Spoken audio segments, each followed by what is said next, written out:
Hi everyone, this time I am at BN Lal vocational inter college और आज यहाँ पे CDS का एग्ज़ाम है। तो CDS के स्टूडेंट से हम जानेंगे कि कैसा रहा उनका रिव्यू और इस पेपर में क्या कुछ नया है। UPSC हर बार कुछ ना कुछ पैटर्न में चेंजेस ला रही है।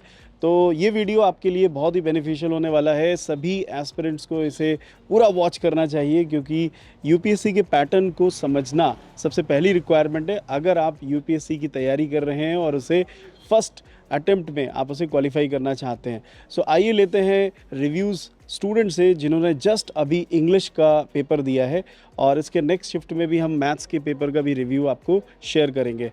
Let's have discussion. तो आप सेंचुरियन डिफेंस एकेडमी के स्टूडेंट हैं, कैसा रहा आपका exam? So it was nice and जो भी मतलब सर ने पढ़ाया था वर्ड्स वगैरह it was very beneficial and English में हमेशा प्रैक्टिकल इंग्लिश को हमेशा फोकस किया था, इस बार का एक्सपीरियंस कुछ ऐसा ही है? हाँ जी sir and mainly sir I focus on vocabulary section and in coaching also they mainly focus on vocabulary and like PQRS and all and it was very helpful.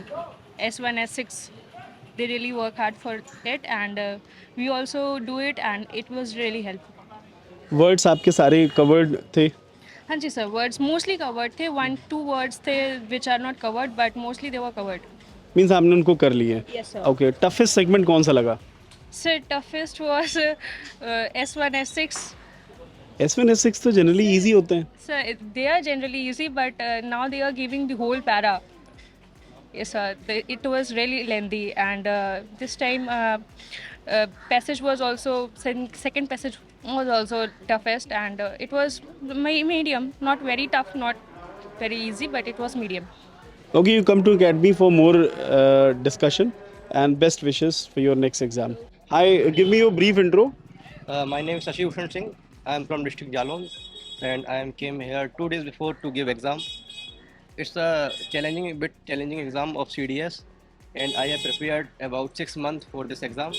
And exam was so good. I gave it very confidently, and I can say that I will qualify this exam. Okay. तो आपकी ये आपका first attempt था? No, this is my third attempt Okay. of CDS, and I have already gave 2 attempts of NDA, in which I qualified one, and I have appeared in SSB Allahabad. Okay, very good. Means already you are a runner who has a great experience. अब मैं जानना चाहूँगा कि सबसे toughest segment कौन सा लगा? Segment, I can't say about segment because it's totally a whole English, हाँ हाँ. in which I can say passage but with challenging. Okay. Passage की जो लैंग्वेज चैलेंजिंग थी या उसकी थीम समझ में नहीं आ रही थी? Yeah, you can say that theme is more difficult. क्योंकि कई बार क्या होता है, थीम थोड़ी अलग से दे देते हैं जो कि आपके कंटेक्स्ट में नहीं होती है। ओके, क्लोज टेस्ट का एक्सपीरियंस कैसा था? Close test means तो वो participants फिल करते जाइए, पढ़ते जाइए, फिल करते जाइए। they were मतलब you can say bit easy questions. You can easily solve if you have deep knowledge of grammar. Okay. और वोकैबुलरी, सिनोनिम्स, एंटोनिम्स का क्या सीन रहा? Vocabulary and synonyms, antonyms are uh, they are some are difficult, some are easy. संख्या कितनी कितनी थी? Five Okay. antonyms, five synonyms. और idioms and phrases? 5 idiom and phrases. Idiom and phrases was so tough. I have never read about them. They were unexpected questions. Okay, all the best. So please give me a brief intro. So my name is Shivangi Pandey and I have appeared for CDS 2 2024 Okay. and till now we have only given the English exam. It was better than the CDS 1 2024. There were some new pattern questions also. We came preparing some foreign words which were there in CDS 1 2024. But in this exam some different questions were also there. Foreign words were not there. No, they were not there. They were well prepared this time, but some other questions were there. But the paper was okay. It was not that tough. It was moderate level. तो इस बार जो नए sections थे उनके बारे में थोड़ा detail में बताइए। Sir, as far as I remember, the new one were like different words were given. Two pair of words were given, and we had to tell whether the meaning of those two words in those sentences is correct or not. there was something different. Means it was based on the usage of words. Yes, usage of words was there.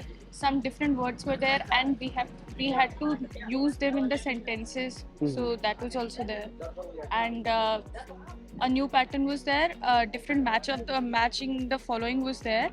That was based on grouping, like clump off, school off, these kind of things. Games like butterfly, touch, fencing. So something new related to sports was there, and yes, sir. हम कह सकते हैं कि इस बार paper practical English पे based था. Yes, of course. It was based on practical English, that how you analyze the words. Are you able to use them in the sentence or not? So in nutshell, if you share your experience, so overall, how has been your experience? It was good. It was good. Paper was very innovative. So it was good solving that paper. And now I can't say whether I have attempted most of accuracy or not. That will be known after cross-checking in home itself. So yes, it was good. अब English का paper English language के base पे ना हो करके एक तरह से रीजनिंग और प्रैक्टिकल अप्रोच पे आधारित हो गया है, और हर बार यूपीएससी ऐसे कुछ नए बदलाव कर रही है. तो ये मैसेज सभी को एक्सेप्ट करना चाहिए कि पेपर्स में थोड़ा सा चैलेंज रहता है जिसको उनको समझना है. आइए हम नेक्स्ट कैंडिडेट से बात करते हैं. अपना इंट्रो दें प्लीज़. सर मेरा नाम आकाश पांडे है, एज 23, और कौन से प्लेस से आप आए हैं? सर रायबरेली से. रायबरेली से. तो कैसा रहा आपका एग्ज़ाम? सर एग्ज़ाम सही था, अच्छा हुआ. ओके. सबसे इजी सेगमेंट आपको कौन सा लगा? सर इजी सेगमेंट सर उसमें फिल इन द ब्लैंक्स का था, ओके. और सबसे tough opposite words. Opposite words आपको सबसे टफ लगे, और इसके अलावा जो आपका पैसेज था उसमें आप कंफर्टेबल थे? पैसेज भी टफ था सर. ओके. पैसेज किस कंटेक्स्ट से संबंधित था? सर जनरल माने जैसा है जो चल रहा है हमारे इन्वायरमेंट वो, लेकिन टाइम टेकिंग था. ओके. लेंदी था. जी सर. ओके. ठीक है. Best wishes for your next exam. Thank you sir. So in students के रिव्यू से ये साबित होता है कि अब यूपीएससी का जो पैटर्न है वो प्रैक्टिकल लेवल पे क्वेश्चंस को पूछना ज़्यादा हो गया है. जैसा कि आपको पता है, इंग्लिश एक सब्जेक्ट नहीं, एक लैंग्वेज है, और लैंग्वेज को आर्टिस्टिक तरीके से अगर आप सीखते हैं तो बहुत आसान होता है. और यूपीएससी ने इसी पैटर्न को चरितार्थ किया है, प्रैक्टिकल तरीके से क्वेश्चंस पूछना शुरू किया है. वोकैबलरी ही नहीं, वोकैबलरी पे सेंटेंसेस, पैसेज की प्रॉपर आपकी एनालिसिस तभी हो पाती है जब आप उस पैसेज को प्रॉपर तरीके से रीड करते हैं. और लेंदी पेपर बनाने का केवल एक ही आइडिया है कि प्रेशर देना, और प्रेशर आप कैसे हैंडल करते हैं ये इस पेपर में देखने को मिला है. साथ ही आपको एक मैसेज ये भी जाता है कि हर बार यूपीएससी के पैटर्न में चेंजेस हो रहा है, तो अपने आप को डायनेमिक अप्रोच के साथ प्रेजेंट करें. आपकी तैयारी में डायनेमिज्म होना चाहिए. स्टैटिक तरीके से यूपीएससी की तैयारी थोड़ा मुश्किल है, और जल्द ही हम लोग मैथ्स का भी रिव्यू लेंगे. स्टूडेंट्स जा चुके हैं अपने नेक्स्ट पेपर के लिए. We are here at BN Lal Vocational Inter College. Thank you all. See you in the next live video. Jai Hind.